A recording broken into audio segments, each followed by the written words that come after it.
नमस्कार। शुरुआत करते हैं बड़ी खबर के साथ। बांदा जेल में आएगा मुख्तार अंसारी, ये बड़ी जानकारी सामने आ रही है। कड़ी सुरक्षा के बीच उसे बांदा जेल में रखा जाएगा। बांदा जेल प्रशासन ने तैयारियां पूरी कर ली हैं। डीजी जेल की तरफ से ये जानकारी दी गई है। सुरक्षा को लेकर कोई भी खतरा नहीं है, ये कहा है डीजी जेल ने। पंजाब की रोपड़ जेल से उसकी शिफ्टिंग होनी है और उससे पहले बांदा जेल प्रशासन ने तैयारियों को मुकम्मल कर लिया है। ये बड़ी जानकारी उत्तर प्रदेश के डीजी जेल की तरफ से साझा की गई है। उन्होंने कहा कि बांदा जेल प्रशासन ने फिलहाल तैयारियों को अंतिम रूप दे दिया है। सुरक्षा को लेकर किसी प्रकार का कोई खतरा नहीं है। पंजाब की रोपड़ जेल से शिफ्टिंग की तैयारियां मुकम्मल हो चुकी हैं।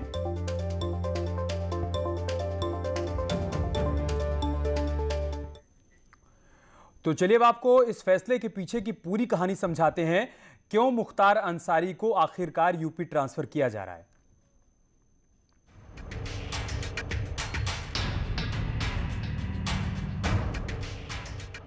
मुख्तार अंसारी जल्द ही यूपी की जेल में नजर आएगा।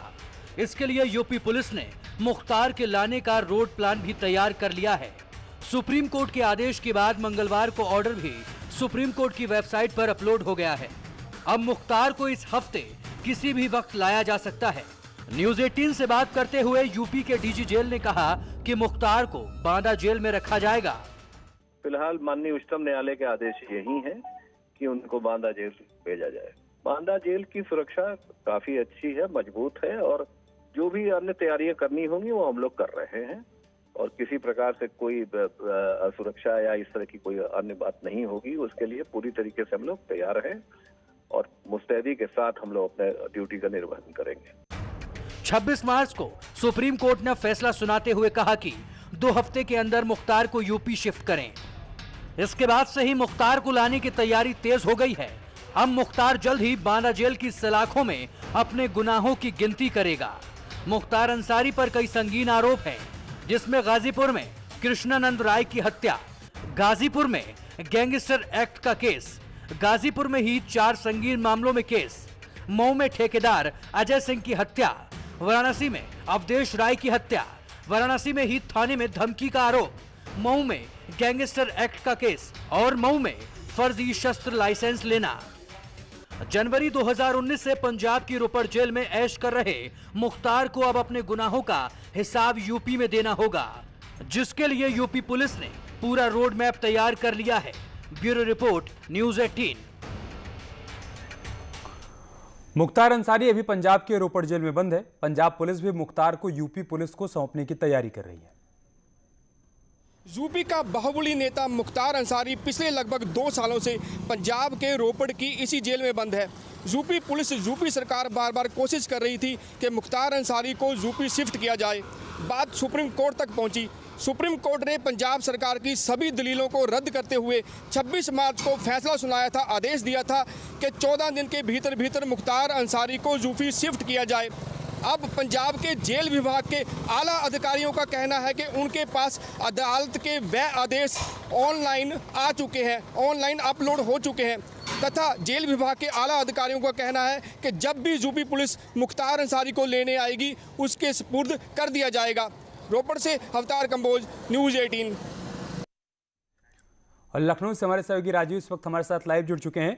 राजीव, पंजाब पुलिस ने तैयारी कर ली है मुख्तार अंसारी के हैंडओवर की और यूपी पुलिस ने भी तैयारी कर ली है उसको यूपी लाने की। बांदा जेल प्रशासन ने भी तैयारियों को अंतिम रूप दे दिया है उसको बांदा जेल में रखने की। क्या जानकारी, क्या अपडेट है आपके पास? और देखिए अमित, तो मुख्तार अंसारी पर उत्तर प्रदेश में हत्या, अपहरण और गुंडा एक्ट समेत 45 मुकदमे दर्ज हैं, जिसको लेकर मुख्तार अंसारी उत्तर प्रदेश की बांदा जेल में बंद था और 2019 में पंजाब सरकार एक मामले में उसे पूछताछ के लिए पंजाब ले गई थी। लेकिन उसके बाद लगातार उत्तर प्रदेश सरकार के प्रयासों के बावजूद पंजाब सरकार मुख्तार अंसारी को देने से मना कर रही थी और यही कारण था कि ये मामला सुप्रीम कोर्ट में पहुंचा था।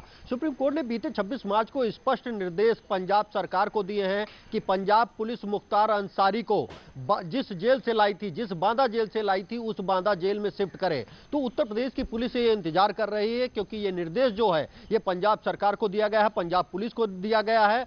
तो वो ये चाहती है कि खुद पंजाब पुलिस मुख्तार अंसारी को अपनी रोपड़ जेल से लाकर बांदा जेल में शिफ्ट करे, क्योंकि पंजाब पुलिस बांदा जेल से ही मुख्तार अंसारी को ले गई थी। क्योंकि जो यूपी पुलिस, अगर पंजाब पुलिस ऐसा नहीं करेगी तो यूपी पुलिस ये प्रयास करेगी और एक टीम गठित करके जाएगी। लेकिन क्योंकि जो निर्देश है उसमें यह नहीं जिक्र किया गया है कि यूपी पुलिस को पंजाब से मुख्तार अंसारी को लाना है, ऐसे में यूपी पुलिस ये नहीं चाहती कि उसके ऊपर कोई, अगर खुदा ना खास्ता कोई अनहोनी होती है तो उसके ऊपर आरोप लगे कि एक साजिश के तहत उसे लाया गया। यही कारण है कि यूपी पुलिस इंतजार कर रही है कि सुप्रीम कोर्ट के निर्देश के तहत पंजाब पुलिस जिस तरह से उसे उत्तर प्रदेश से ले गई थी उसी तरह से उसे बांदा जेल में पहुंचाया जाए। तो अब इस मामले को लेकर उत्तर प्रदेश पुलिस लगातार जो आला अधिकारी हैं वो बैठक कर रहे हैं। हालांकि जो तैयारी है, क्योंकि बांदा जेल में मुख्तार अंसारी बंद था, तो बांदा जेल प्रशासन तैयार है जब वो वापस आएंगे। तो ऐसे में अब ये देखना होगा कि क्या पंजाब पुलिस उसे उत्तर प्रदेश सौंपने आएगी या अंततः उत्तर प्रदेश पुलिस को ही मुख्तार अंसारी को लेने पंजाब जाना पड़ेगा। ये देखने वाली बात होगी कि आखिर जो सुप्रीम कोर्ट का आदेश आया है, अभी तक पंजाब पुलिस ये कह रही थी कि उसके पास कोई ऑर्डर नहीं मिला है सुप्रीम कोर्ट का, लेकिन अब उनका कहना है कि वो जो आदेश है वो ऑनलाइन अपडेट हो चुका है और उनको मिल चुका है। तो लगातार पहले दिन से ही जिस तरह से पंजाब सरकार मुख्तार अंसारी को उत्तर प्रदेश सौंपने से आनाकानी कर रही थी, अब उसके बावजूद अब उनका ये कहना कि वो तैयार है, वो तैयारी कर रही सौंपने की। राजू, एक सवाल खड़ा हो रहा था सुरक्षा को लेकर, लेकिन डीजी जेल ने साफ कर दिया है कि सुरक्षा को लेकर कोई चिंता करने की जरूरत नहीं है, सुरक्षा के हमने पुख्ता इंतजाम कर रखे हैं।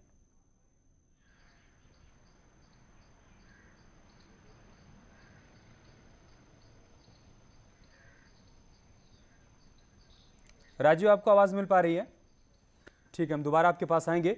तो बड़ी जानकारी जो राजू ने हम तक पहुंचाई कि यूपी पुलिस के आला अधिकारी अभी भी बैठक कर रहे हैं कि सुप्रीम कोर्ट के आदेश के मुताबिक पंजाब पुलिस उसे हैंडओवर करेगी बांदा जेल में लाकर, जैसे उसे लेकर गई थी, या फिर यूपी पुलिस के अधिकारी और यूपी पुलिस के जवान जाएंगे वहां से उसको हैंडओवर लेने के लिए। वहीं पूर्व डिप्टी एसपी के केस वापसी पर सियासत भी शुरू हो गई है। समाजवादी पार्टी ने इस पर सवाल उठाए हैं। पूर्व डिप्टी एसपी शैलेंद्र सिंह मामले पर समाजवादी पार्टी के अनुराग भदौरिया ने कहा है कि लगता है कि बीजेपी अदालत का भी काम करने लगी है। बीजेपी की नीति का समर्थन करने वाले अधिकारियों पर से मुकदमे हट जाते हैं, आलोचना करने वाले अधिकारियों पर केस दर्ज किए जाते हैं, सवाल उठाने वाले अधिकारियों को बर्खास्त किया जाता है। ये तमाम बड़ी बातें अनुराग भदौरिया ने कही हैं। कमाल लगता है भारतीय जनता पार्टी अदालत का भी काम करने लगी है। जो नेता, जो अधिकारी भारतीय जनता पार्टी की नीति का सपोर्ट करेंगे उनके ऊपर से आपराधिक मुकदमे हट जाएंगे, और जो अधिकारी, जो नेता सरकार की और भारतीय जनता पार्टी की नीति का विरोध करेंगे उन नेताओं पे आपराधिक मुकदमे लग जाएंगे, और जो अधिकारी होगा उसको बर्खास्त कर दिया जाएगा। मैं पूछना चाहता हूँ, ये कौन सा लोकतंत्र है? ये कौन सा संविधान है? क्या देश में लोकतंत्र बचाए कि नहीं बचाए, ये हम जानना चाहते हैं। और हमारे सहयोगी राजीव लगातार हमारे साथ बने हुए हैं। राजीव, पूर्व डिप्टी एसपी के ऊपर से मुकदमे क्या वापस लिए गए, उस पर सियासत भी शुरू हो गई है। अनुराग भदौरिया कह रहे हैं कि अब बीजेपी अदालत का भी काम कर रही है। देखिए, निश्चित रूप से अगर देखा जाए तो इस पूरे मामले पर पहले दिन से ही सियासत हो रही है। ऐसे में क्योंकि 2004 में जब deputy SP Shailendra Singh STF के यूनिट के हेड थे तो उन्होंने मुख्तार अंसारी के पास एक सेने के भगौड़े की एलएमजी बरामद की थी, और उस वक्त जब डिप्टी एसपी के खिलाफ खुद कार्रवाई की गई तब समाजवादी पार्टी पर भी ये सवाल उठ रहा था कि कहीं ना कहीं वो अपराधियों का संरक्षण कर रही है और एक कुख्यात अपराधी के बजाय खुद पुलिस अधिकारियों को इस्तीफा देना पड़ रहा है और उनका टॉर्चर किया जा रहा है। तो ये सवाल उनकी भी सरकार पर उठा था। ऐसे में जो केस वापसी हुई है उसमें ये साक्ष्य दिए गए थे। उस वक्त भी डिप्टी एसपी शैलेंद्र सिंह ने सरकार को एक पत्र लिखा था जिसमें मुख्तार अंसारी के खिलाफ पर्याप्त साक्ष्य थे और उसी के आधार पर उनके खिलाफ पोटा लगाया गया था। लेकिन क्योंकि मुख्तार अंसारी का एक राजनीतिक दबदबा रहा है, वो लगातार 1996 से मऊ की मोहम्मदाबाद से सीट से विधायक रहे हैं, और चाहे सपा हो चाहे बसपा हो, इन सभी पार्टियों में उनका एक रसूख रहा है और उसी के चलते आज तक उनको राजनीतिक संरक्षण मिला है। लेकिन जिस तरह से उत्तर प्रदेश में योगी सरकार ने जो अपराधियों के खिलाफ अभियान चलाया है, अब उसके बाद पहला यह मौका है जब मुख्तार अंसारी की मुसीबत बढ़ी है, और यही कारण है कि वो भले ही एक सोची समझी रणनीति के तहत वो पंजाब में जाकर शरण लिया हो, लेकिन अब सुप्रीम कोर्ट अब उसे यूपी आना पड़ेगा। अब उसको यूपी आना पड़ेगा राजीव। लेकिन समाजवादी पार्टी की तरफ से जो आरोप लगाए गए हैं उस पर डिप्टी सीएम केशव प्रसाद मौर्य की तरफ से पलटवार भी हो गया, जवाब भी आ गया है। वो दर्शकों को दिखाते हैं, आप बने रहे हमारे साथ। दरअसल इस पूरे मामले पर डिप्टी सीएम केशव प्रसाद मौर्य का यह कहना है कि सरकार कोर्ट के आदेश का पालन कर रही है, इस पर सवाल उठाने का कोई मतलब नहीं है।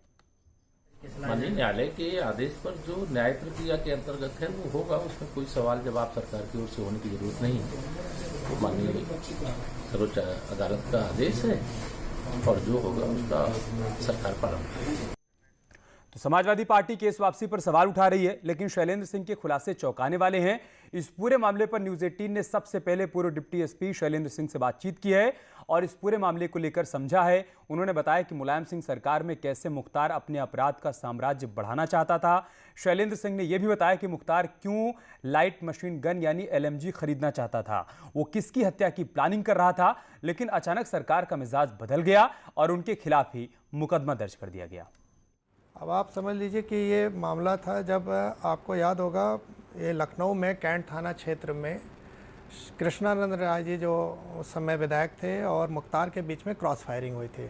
तो शासन को, सरकार को ये परेशानी हो गई थी कि इन लोगों को वॉच किया जाए वरना कोई बड़ा हादसा हो जाएगा, और इसमें हमें लगाया गया कि इन लोगों का फ़ोन टेप करें। इस टेप के दौरान ही ये बात सामने आई कि मुख्तार अंसारी कोई आर्मी से भागा हुआ सिपाही है जिससे लाइट मशीन गन खरीदना चाहता है, और वो किसी भी कीमत पर उसको ख़रीदना चाहता था, क्योंकि कृष्णानंद राय जी की जो स्कॉर्पियो बुलेट प्रूफ बनी थी वो सिंपल राइफ़ल के अगेंस्ट में थी, तो ये लाइट मशीन गन उसको भेज देती। ऐसी दशा में ये किसी भी कीमत पर उसको ख़रीदना चाहते थे, और हम लोगों ने, पूरी टीम ने जान पे खेल के उसको पकड़ा। और जब ये मुकदमा कायम हुआ तो मुझे आश्चर्य हो रहा है कि दोपहर तक जो शासन प्रशासन सरकार हमको बधाई दे रही थी, शाम होते होते जब उनको पता चला कि इस पर तो पोटा भी लगा है, तो इन लोगों ने यू टर्न लेके और रातों रात ये दबाव बनाया कि इस केस को वापस ले लिया जाए। जब मैंने केस वापस नहीं लिया तो रातों रात IG, DIG, SSP सबका ट्रांसफ़र कर दिया गया, और उन लोग से ये नाराज़गी जताई गई कि एक डिप्टी एसपी को आप लोग कंट्रोल नहीं कर पाए, मनमाना कर रहा है, और STF यूनिट बनारस की क्लोज़ करके मुझे लखनऊ बुला लिया गया, और लगातार यहाँ हमको हैरेस करते रहे कि आप ये वापस लीजिए।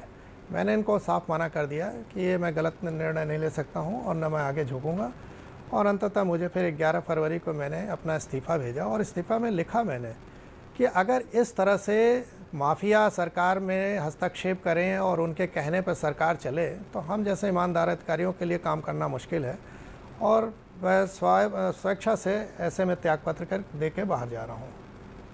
लेकिन आज मैं राहत की सांस महसूस कर रहा हूँ कि माननीय योगी जी ने ये मुकदमा वापस लिया और हम लोगों की बात को उन्होंने तवज्जो दिया, और इन माफियाओं के ख़िलाफ़ अब वो सख्त एक्शन ले रहे हैं।